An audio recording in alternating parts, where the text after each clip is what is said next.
नमस्कार दोस्तों, कैसे हैं आप लोग। उम्मीद है आप सभी अच्छे होंगे। दोस्तों, राजनीति में संयोग बहुत बड़ी चीज है और भारतीय जनता पार्टी के साथ में, मोदी जी के साथ में, अमित शाह जी के साथ में संयोग बहुत होते हैं। अब देखिए, 24 घंटे पहले जब अमित शाह जी को स्पीच देनी थी संसद के अंदर पहलगाम की घटना को लेकर, 3 आतंकी जम्मू कश्मीर में मार दिए गए जो कि पहलगाम घटना से ही जुड़े हुए थे। इस पर संयोग वाली बातें हो रही हैं, राजनीतिक गलियारों में तमाम तरह की चर्चाएं चल रही हैं। इसको लेकर बात करेंगे। राजीव रंजन जी हमारे साथ मौजूद है।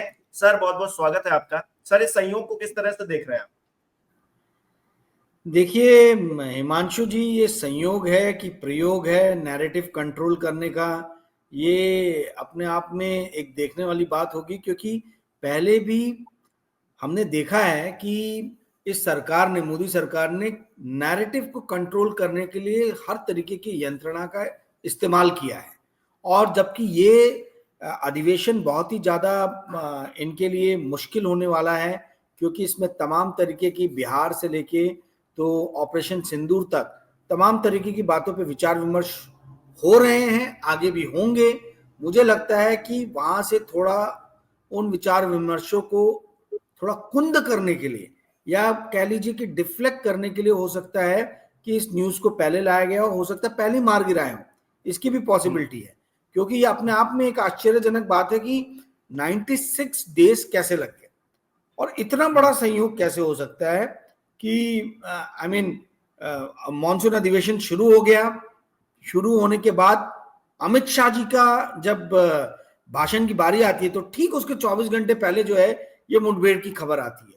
तो ये थोड़ा बहुत बड़ा मेरे को जो है ना, मुझे ये लग रहा है कि ये बहुत बड़ा संयोग, बहुत बड़ा कोइंसिडेंस जो है, ये थोड़ा मुश्किल दिख रहा है। मुठभेड़ जरूर हुई होगी। संसद में अमित शाह जी ने बताया है, वक्तव्य दिया है, तो इस पे हमें जरूर विश्वास करना चाहिए। परंतु इसकी जो टाइमिंग है, उसके ऊपर में थोड़ा सा मुझे आश्चर्य हो रहा है कि ये बहुत बड़ा एक कोइंसिडेंस दिख रहा है।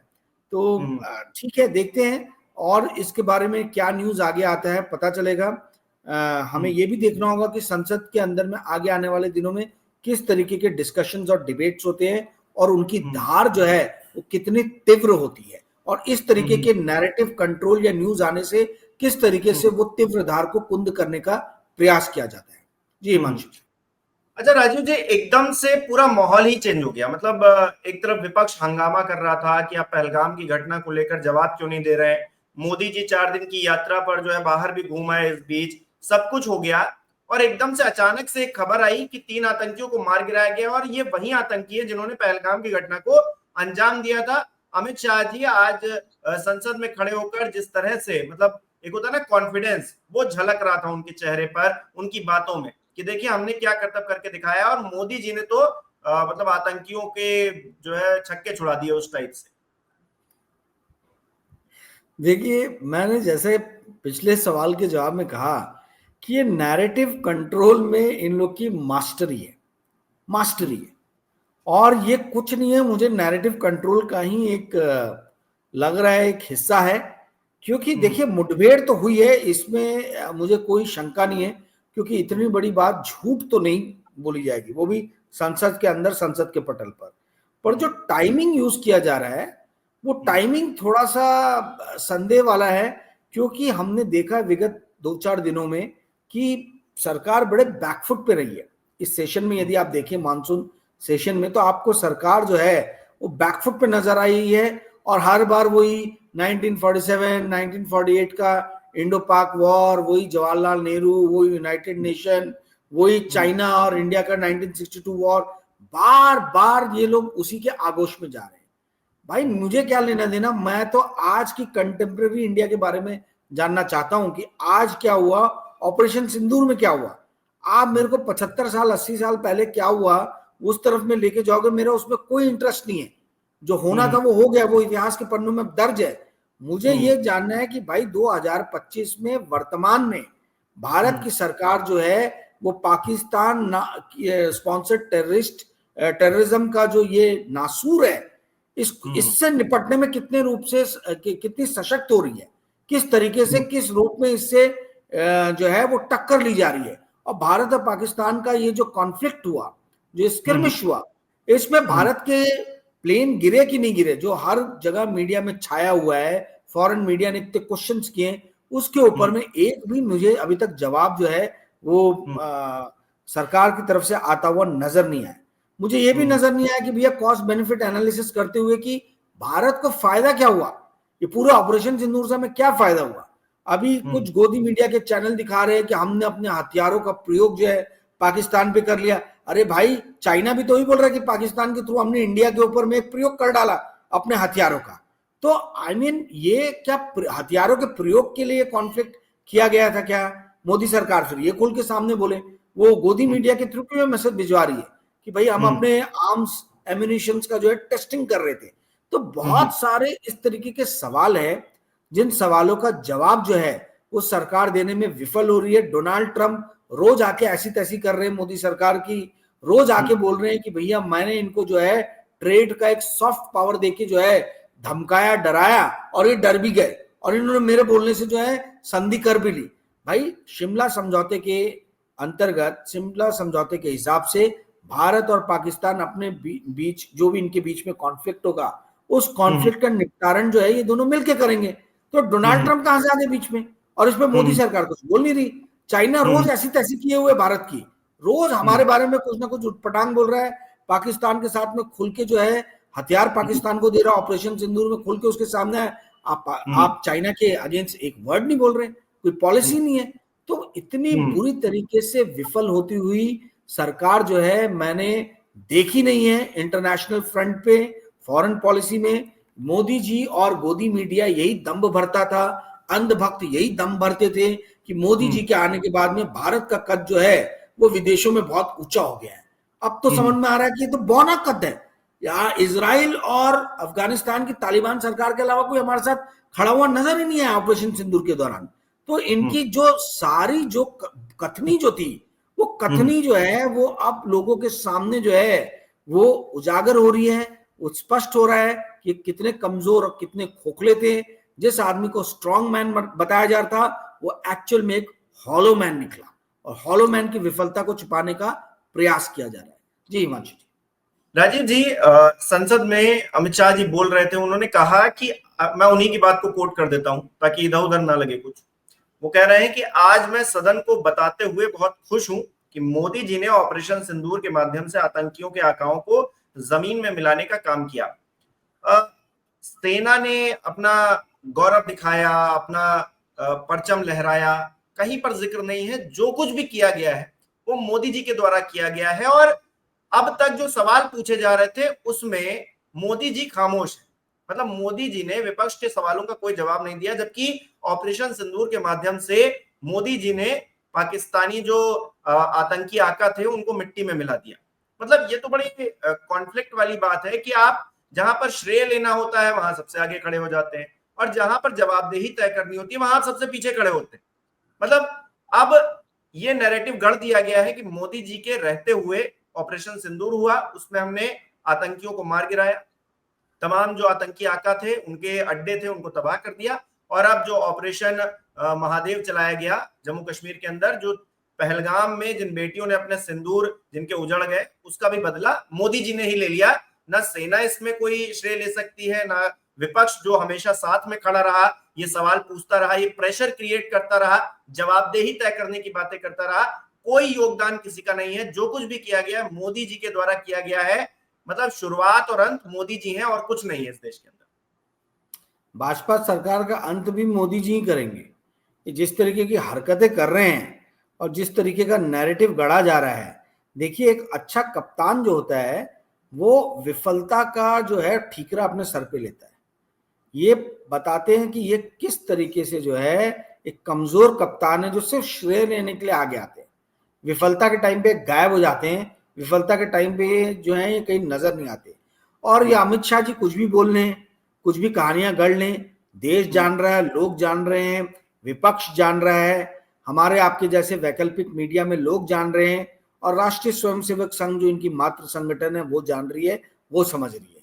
तो ये कुछ भी अपना गढ़े कहानियां, कितनी भी कहानियां गढ़े, कितने भी मोदी जी को सुपरमैन दिखाएं, सच्चाई ये है, वास्तविकता ये है, ये हम सबने देखा कि 8, 9, 10, 11 मई के दौरान जो ऑपरेशन सिंदूर चला, उसके अंतर्गत भारतीय फौज जो है उसको किसी भी तरीके से कोई बड़ी सफलता नहीं लगी।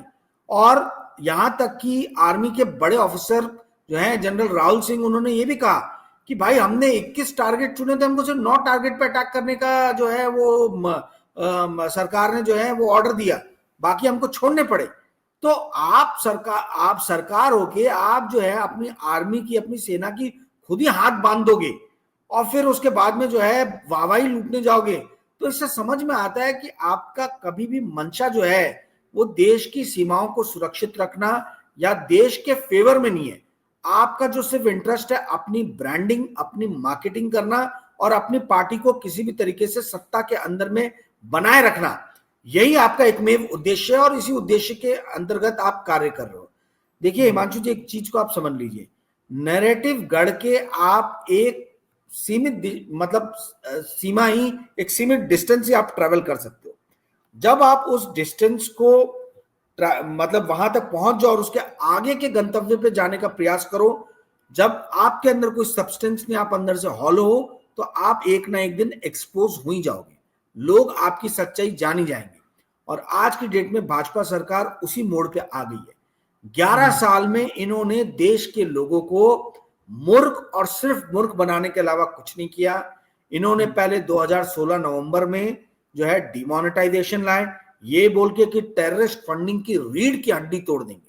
हम देख रहे हैं कि भैया 2025 में पहलगाम में जो है 9 साल बाद कितना घातक टेररिस्ट अटैक हुआ। उसके पहले पुलवामा में क्या हुआ था, हमने देखा कितना घातक अटैक हुआ था। तो आप जो है 2016 में आपने पूरे देश को लाइन में लगा दिया, ये कह के कि भाई हम बहुत बड़ा काम करने जा रहे हैं, मुझे आप जो है समर्थन दीजिए, नहीं तो 2 महीने बाद जिस चौराहे पे जो सजा देना चाहोगे मैं लेने के लिए तैयार हूं। आज तक कभी सजा लेने के लिए चौराहे पे ये आए नहीं, उस बात पे, उस विषय पे चर्चा ही नहीं करते।